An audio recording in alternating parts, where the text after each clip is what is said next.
2024년 3월 17일 새벽입니다. 하나님의 말씀은 마가복음 12장 28절에서 34절입니다. 서기관 중 한 사람이 그들이 변론하는 것을 듣고 예수께서 잘 대답하신 줄을 알고 나와 묻되 모든 계명 중에 첫째가 무엇이니이까? 예수께서 대답하시되 첫째는 이것이니 이스라엘아 들으라. 주 곧 우리 하나님은 유일한 주시라. 내 마음을 다하고 목숨을 다하고 뜻을 다하고 힘을 다하여 주 너의 하나님을 사랑하라 하신 것이요. 둘째는 이것이니 내 이웃을 내 자신과 같이 사랑하라 하신 것이라. 이보다 더 큰 계명이 없느니라. 서기관이 이르되 선생님이여 옳소이다. 하나님은 한 분이시여 그 외에 다른 이가 없다 하신 말씀이 참이니이다. 또 마음을 다하고 지혜를 다하고 힘을 다하여 하나님을 사랑하는 것과 또 이웃을 자기 자신과 같이 사랑하는 것이 전체로 드리는 모든 번제물과 기타 제물보다 나으니이다. 예수께서 그가 지혜 있게 대답함을 보시고 이르시되 내가 하나님의 나라에서 멀지 않도다 하시니 그 후에 감히 묻는 자가 없더라. 하나님 말씀을 증거하겠습니다.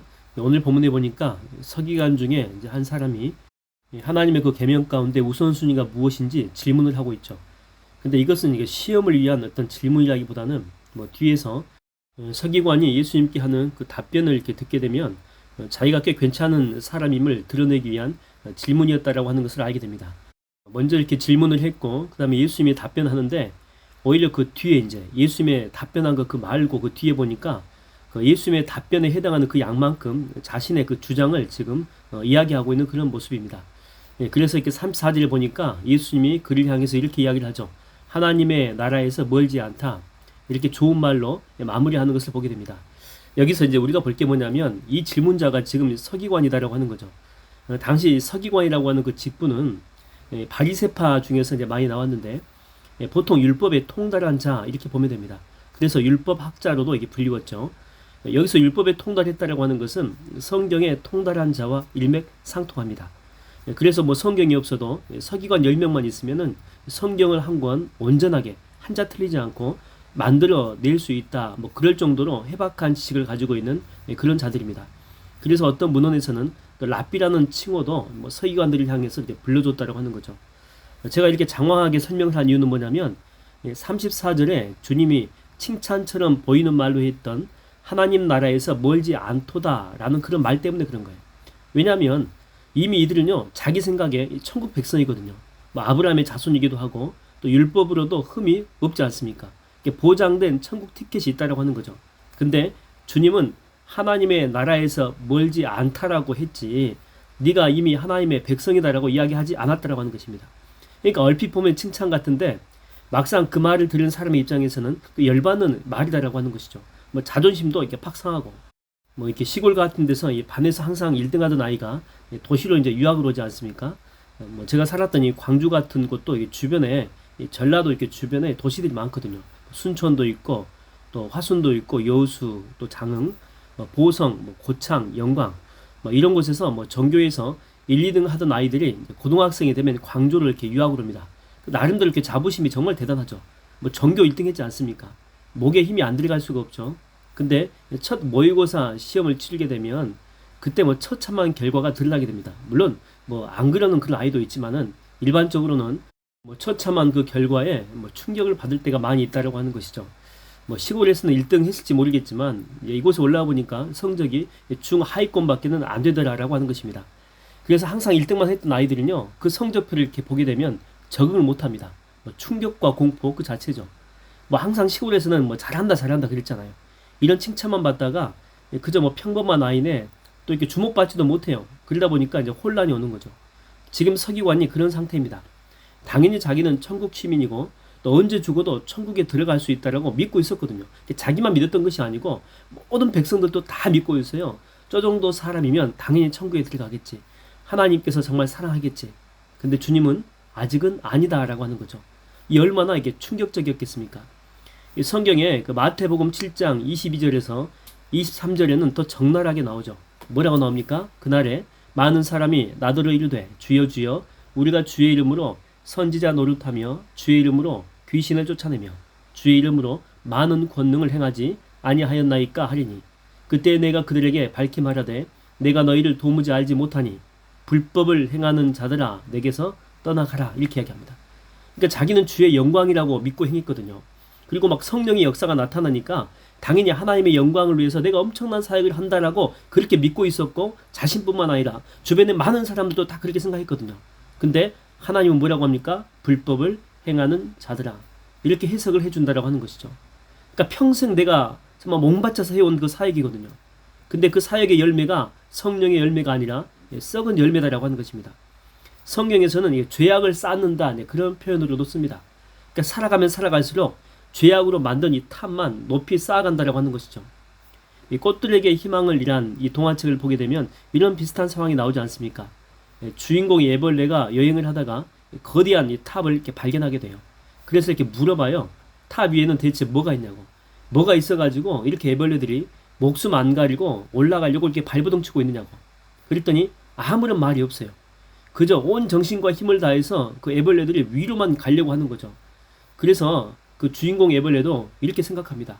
야, 이렇게 엄청난 집중력을 가지고 애벌레들이 위를 향해서 올라가고 있는 것 보니까 뭔가 엄청난 것이 있기 때문에 이렇게 수많은 애벌레들이 헌신하면서 올라가고 있겠지라고 생각을 했던 거죠. 그래서 이 주인공 애벌레도 이제 목숨 걸고 올라갑니다. 근데 막상 올라가 보니까 위에 아무것도 없더라는 거죠. 뭐 인생의 답도 없어요. 삶의 문제 해결도 없고 겨우 그 애벌레 몇 마리 정도 있을 그런 공간이었죠. 그것 말고 아무것도 없었던 거죠. 여러분 우리 인생이 그럴 수 있다고 하는 것입니다. 우리가 열심히 뭔가를 하고 뭔가를 이렇게 오르고 뭔가를 잡기 위해서 사는데 막상 우리가 그걸 이루었어도 아무것도 아니라는 거죠. 오히려 더 허무할 수가 있다고 하는 것입니다. 여러분은 지금 뭘 하고 계십니까? 지금 어디에 오르고 계십니까? 아니면 여러분들이 지금 쌓고 있는 것은 무엇입니까? 여러분 자신 스스로는 나는 지금 위대한 일을 한다 이렇게 생각할지 모르겠습니다. 의미가 있다라고도 생각할 수 있겠죠. 근데 결론은 바람 앞에 이 건불 같은 그런 삶일지 모른다라고 하는 것입니다. 한번 불면은 사라지는 것들이죠. 한 실험을 했습니다. 하얀색 유니폼과 검은색 유니폼 이렇게 입은 농구 선수들이 있는데 그 패스하는 것을 이렇게 비디오로 만들고 실험 참가자들한테는 하얀색 선수들이 자기 팀 선수에게 몇 번의 패스를 했는지 세어보라고 했던 것이죠. 집중해서 셌겠죠. 근데 그 중간에 검은색의 이 고릴라가 이렇게 지나가는 그런 모습이 있었어요. 고릴라니까 컸지 않겠습니까? 털도 있고 가슴도 때려 중간에 와가지고. 자, 그런 후에 이제 그 사람들한테 실험 참가자들한테 고릴라를 이렇게 봤느냐라는 질문에 많은 사람들이 고릴라를 보지 못했다라고 답변을 했다라고 하는 것이죠. 고릴라가 지나갈 때 그냥 지나간 게 아니고 춤도 추고 가슴도 췄다니까요. 근데 사람들이 그 패스 몇 번 했는지 그 개수 세느라고 그 고릴라가 지나가는데도 보지 못했다라고 하는 것이죠. 여러분 지금 이 본문에 나오는 서기관이 그런 거예요. 너무 자기 인생에만 지금 집중하다 보니까 자기 전 인생에서 정말로 중요한 분이잖아요. 그렇죠? 죽을 때까지 내가 붙들어야 될 길과 진리요 생명이신 그분이 지금 바로 옆에 있거든요. 근데 보지 못한다라고 하는 것입니다. 그래서 이런 사람들은요, 열심히는 살지만 결코 진리까지는 못 가요. 열심히 살지만 천국까지는 이르지 못한다라고 하는 것입니다. 여러분 오늘 지금 이 순간 주님은 바로 여러분 옆에 계십니다. 여러분 이 시간 여러분의 욕심을 내려놓으십시오. 여러분이 꿈꿔왔던 것들이 무엇인지 잠깐 내려놓으십시오. 여러분의 비전이라고 하는 것들도 다 내려놓으십시오. 오늘 해야 될 일들도 전부 다 한번 내려놔 보십시오. 그러면 주님이 보일 것입니다. 그리고 그 주님이 우리가 평생토록 무엇을 위해 살아야 될지 또 오늘 하루라도 어떤 삶을 살아야 될지 영적인 깨달음을 주실 줄로 믿습니다. 기도하겠습니다. 하나님 아버지, 나는 너무 내 것에 집중하느라고 내 꿈이라고 하는 것들, 내 비전이라고 하는 것들 아니면은 이 세상의 세속의 가치관이 내 속에 있어서 그걸 추구하다 보니 정말로 중요한 것들을 놓치고 살 때가 얼마나 많이 있는지 모릅니다. 주님, 오늘 또 주님은 내 옆에 계시는데 내 욕심 때문에 주님을 바라보지 못하고 내 생각이 가득 차서 하나님의 뜻과 하나님의 생명의 말씀을 보지 못하고 깨닫지 못하는 이런 어리석은 삶을 살지 않도록 내 안에 성령이여 나를 강력하게 주장하여 주시옵시고 내 눈에 비늘 같은 것들을 벗겨주사 온전히 주님만 바라볼 수 있는, 그래서 주님이 원하시는 하루 살아갈 수 있는 믿음과 지혜를 허락하여 주시옵소서. 예수님의 이름으로 기도하옵나이다. 아멘.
감사